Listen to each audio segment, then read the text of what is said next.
మన నామవాచకము, సర్వనామము, విశేషణము, క్రియ ఈ 4 అంశాలకు సంబంధించినటువంటి వాక్యాలని మీకు కిందటి పాఠ్యంలో మనం చెప్పడం జరిగింది కాబట్టి ఒక్కొక్కరు ఒక్కొక్క వాక్యం చెప్పాలి.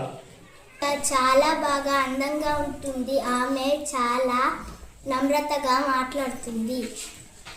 సుప్రియ అంటే నామవాచకం, ఆమె అంటే సర్వనామం, చాలా బాగా అంటే విశేషణం, మాట్లాడుతుంది అంటే క్రియ. అందంగా రాస్తుంది, ఆమె మంచిగా చదువుతుంది.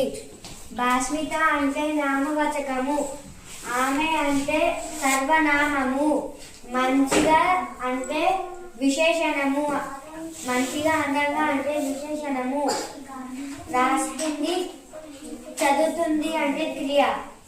చదువుతాడు, ఆయన కథలు బాగా చెప్తాడు.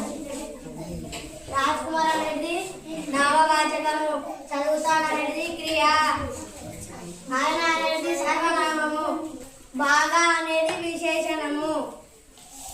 శ్రీ పాటలు పాడుతుంది, ఆమె చాలా బాగా ఆడుతుంది. భవ్యశ్రీ అనేది నామవాచకము, ఆమె అనేది సర్వనామము, చాలా బాగా అంటే విశేషణము, ఆడుతుంది అంటే క్రియ.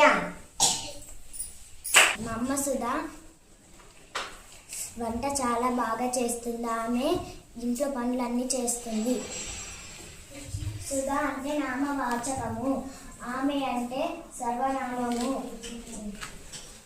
చాలా బాగా అంటే విశేషము, చేస్తుందంటే క్రియ.